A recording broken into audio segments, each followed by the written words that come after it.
Oh shit, it's recording now. Hold on. Well, you're gonna be very close to this though. Play. Give me a solo.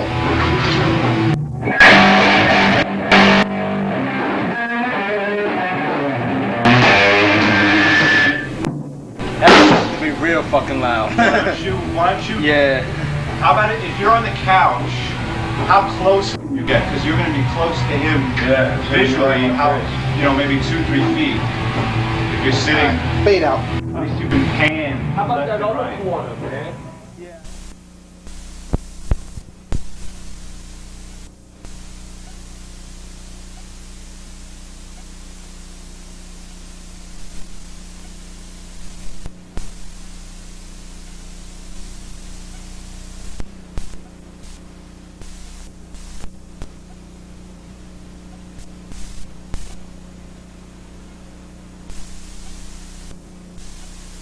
Can't say if they will or if they won't. If they cash my income tax check and shit like that, I don't know, man.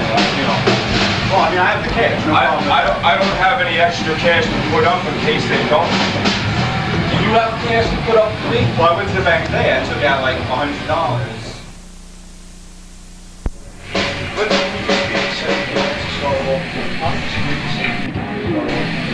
Let's start out with this thing. So what?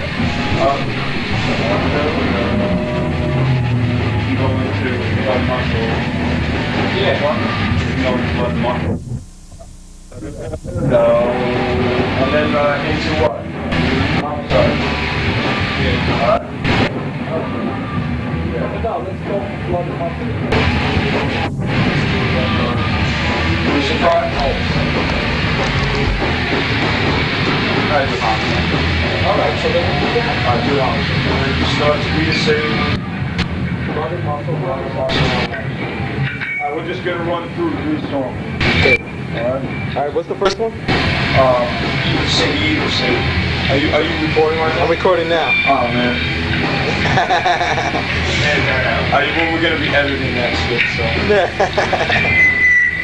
Alright, so.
shit, I didn't get this.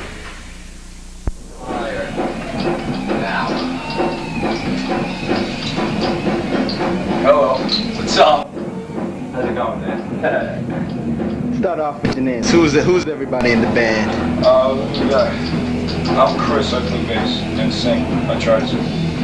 Johhny Rez-Drums. Garbage cans. Christopher Bell, lead guitar. Extraordinaire. So efficient. How long? First thing like this. How long has the band been together?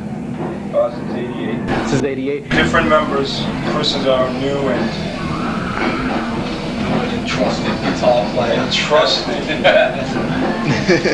And heavy work. Chris signed in blood. The others didn't get to that point. The others. Who started off the band? Well, if you want to say, who started off the band?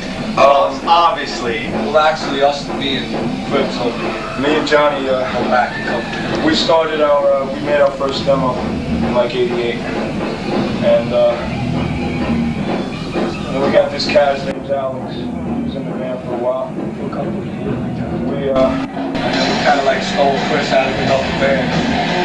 actually before Chris, we had Jimmy from Rage and Slab. He was with us for a while. He did the Sex and Outrage demo. We got like 5 tapes circulating somewhere out there. So to take it, y'all had probably about how many members have y'all gone through? Well, actually, me and him have been playing bass and drums together for about 10 years now. So we've been through about 150.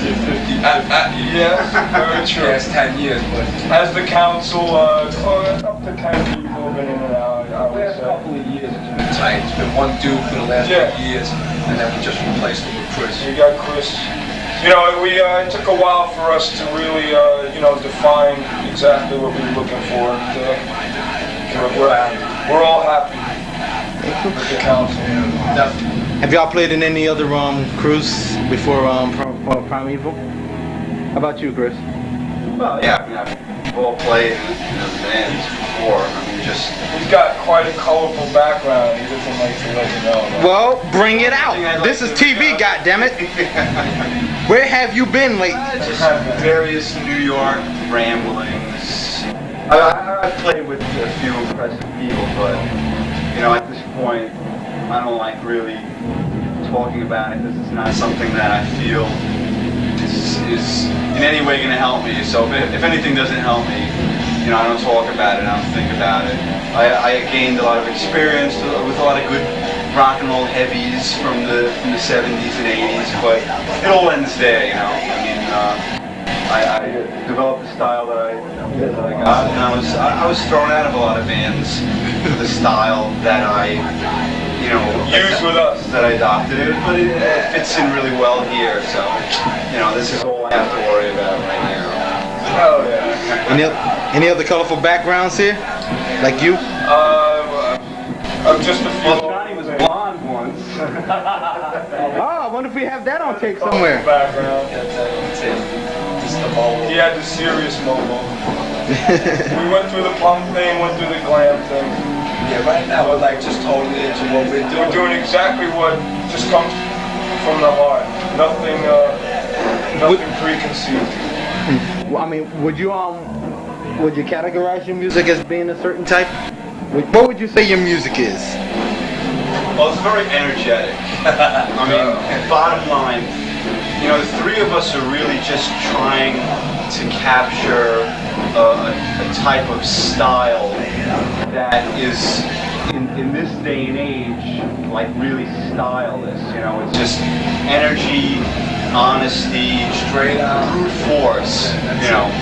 So it's Classic heavy metal. Yeah, see, the thing is a lot of titles come from music with definitions that are just strewn all over the place, and I don't like to classify it because it really isn't. We're not a thrash band, and we're not regular rock band. No, we're not a punk band. We're not a rock band. Kind of like a straight out, driving force. But if you really listen to it, it's just so basic and so primal that, you know, it's really where I feel all those other styles of music come from. You know, it's just three real guys talking about some real heavy stuff. You got a lot of bands jumping on bandwagons these days, you know.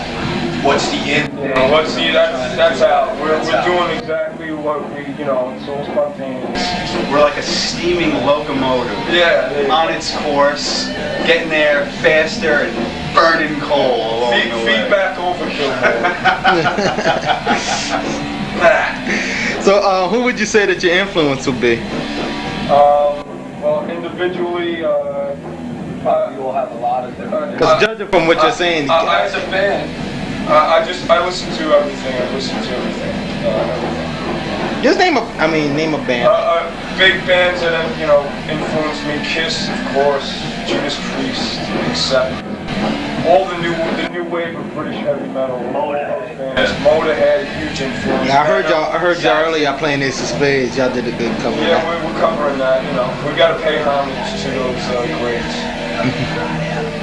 Well, dripping sweater. What about Johhny? He's got some interesting influences. Harry Connick Jr. Mahavishnu Very close. His new album came out. The old jazz stuff influences. Yeah, but I don't, you know, that's only one of the things I used to enjoy listening to. Really, when it comes to playing, man, I kind of like that John Bonham type of beat, you know, just that heavy beat, not too much crazy drumming going on, just that driving beat, basically. It's better than that, you know, crazy type of drum, all over the place. Nowadays, you see a lot of drummers. Just want to be like, you know, super drummers and shit. That's not what I'm about. I'm in for the band, how we sound, how tight we can be. You know, that's the whole thing with the drum. Just trying to be heavy duty and solid. That's my thing. What about your influences, sir? The blues man. You got a few hours of tape there? I came from a really strange musical upbringing where I don't really listen to many guitar players. They never really interest me. Like like one of my bands that I really liked was The Who, but it certainly wasn't for like Townsend. It was for like Entwistle and Keith Moon. I like instrumentalists, people who play their instruments well. But I mean, I grew up listening to like Ted Nugent's and you know, AC/DC, stuff like that. Yeah. It's the thing is though, it's like I hate like talking about it because like people would listen to me and never gather that. You know, like as soon as you say something like, wow, you know, I listened to Eddie Van Halen or something, they expect you to say, they expect me to go up there and do a lot of this stuff. But you know, the thing is a lot of how I learned to play was just through, you know, execution, how people did things, what notes they were hitting, how they approached certain pieces of music. So I mean, from there, you know, I basically formed my style, which is just a very guttural type of, you know, it's Erupting volcano. Erupting volcano, that's his influence. But you know, those are people I listen to, but I don't want to disrespect them in any way by mentioning them. Anyway, we have tapes coming out, we have tapes out already, we're working on new stuff. We're doing a lot of shows. Doing all right. How many tapes do you have out now? How many tapes? We have 5 available. We got a brand new one working on. Get them at Tower Records over the Shock. We got a surprise. Shock USA. Is that your That's the label? label that we started. I mean, is that your label? That's our label, and we're in full control of the whole deal. And this label's been around for how long? Maybe a year and a half or so. It's you know, It's our label, man. We get our own tapes distributed. we don't, at this point, we don't want nothing to do with the major label bullshit because, you know, it feels good to be in control of, you know, what you're doing in any business, of course. I mean, you know, obviously it would be good to, you know, to hook up with something, but a lot of times that detracts from you just going out there and doing something. You know, Doing whatever you want. Yeah, I mean, the only thing we wanted to accomplish was to have recordings out and available to the public, do shows, and promote them, and that's what we do. You know, the tapes are all over the place. You can get them, you know, any heavy metal store or anything. And you know, we just concentrate on just going forward. You know, so I mean, that's the only thing. If you want to do something, you go out and do it, and that's another thing that we're all about. Yeah, that was something I was getting ready to ask you. What do you think is the purpose of the band? Do you have a purpose? Do you have something that you want to say to everybody? I mean, purpose or direction? Purpose. Every band wants to be big. I mean, is there a message? Like, is there a message or something that you want to relay to folks? Any message? We just want to let people know that there's still a fucking honest, fucking god rock band out there that isn't, you know, straight out type fake of it, style fucking rock. jumping on some bandwagon, playing something that they, you know, weren't brought up with. You know, people really appreciate that. They see through the, they see through the fucking bands that aren't doing what's coming from the heart. You know, all the fans see that. You know, they really see through you because the fans are dedicated. They know what's happening. They're smarter than what a lot of people. That's right. They really are. The fans are really smarter than you think. When they see something unique that, you know, isn't happening all around, you know, you get their attention. We get that message across, you know, if anything. Okay. What kind of following what kind of fans have you gathered? What kind of following have you gathered? Large weirdos. Definitely. All kinds. Like, what do you mean weirdos? Just kidding. A lot of different people are interested in our music because it's not one particular style. You know, it's not heavy, so it's not just a thrasher thing, and it's not, you know, just a typical rock. I think people who have a wide variety of listening, you know, those are the people that can appreciate what we're doing. You know, our following is, you know, I think it's a special following. It's a real rock and roll. Yeah, right. And if we're, you know, we want to get that message of being a real rock band across, our fans are, you know, they're fucking real too, you know. Well, let's talk about some gigs that y'all probably played then. Let's talk about the best gig. What do you think probably the best gig that y'all played so far? The best gig was without Chris, unfortunately, but I'm sure our best gig. Well, our best gig is here to be. Our best Probably gig Saturday night. We got a show coming up Saturday at the club. Continental Divide was it was history, man. There's no doubt about it. It was history. We got a lot of fun. You know, you had the whole downtown crowd there that night. It was Saturday night. Small, smoke-filled, sweaty fucking room. And we played for 3 hours and fucking, it was a great. Alright, now let's try the worst gig. This wouldn't be the gig that wasn't. That's probably Good the worst. question. That's not a gig though. That's more like an egg. That's a bad experience. Gosh. Some clubs, they just, Well, I have yet to have my worst gig, I guess, with them. you plan on having any real worst gigs, you know. Some gigs you get stuck playing so late at night. You prepare yourself, you know. You just do it for yourself. You end up playing late at night and you're just not around people. Just go out there Just and do it for yourself, man. do it. Just fire up those amps and let the music do the talking. So, have y'all been able to play with anybody in the area that probably went on to bigger, better things? Have y'all been seen opening up for others, like national acts? Actually, you want to know something? Most of the shows that we've done, we've headlined. We've had a lot of bands that are signed now support us in the past. We've been fortunate enough to send in our demo, and most of the club owners noticed that, you know, we are pros, and they've given us headline shows. We've never really supported a major yet, but It's coming.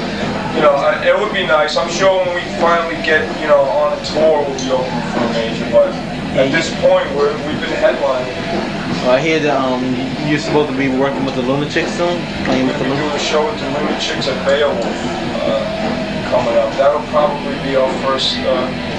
That's definitely the most popular band we're playing with at this point. See, the thing is that when you're really like non-style type band, like not a very trendy band, you get shuffled around a lot. You don't, you know, if we were doing something, you know, where we had like big hair and makeup and everything, you know, obviously we'd probably be able to get some great gigs, opening up for some great people. But you know, we're just such a like an unstoppable force type of thing where, you know, it doesn't, you know, people don't like say, you know, people don't ever hook us up with anything because we don't really claim, you know, we don't go with anything. Yo, we'll be right out, man. You know, that's sometimes a blessing and a curse. You know, to be original. you want to do, and like that kind of, you know, a lot of places. What's the question? I was asking if y'all had opened up. I mean, if I forgot now. We opened up for anybody big. Yeah, damn. I was explaining how nobody big would want to be We're gonna. three sweaty rock and rollers, you know. Yeah, you know, people get intimidated by it, believe it or not. Let me see. What other questions I can ask you? Who booked them? Get them out of here. Yeah, you're fucking riding on Lock up your daughter. fucking lock her up. Let me tell you, now that I remember, best gig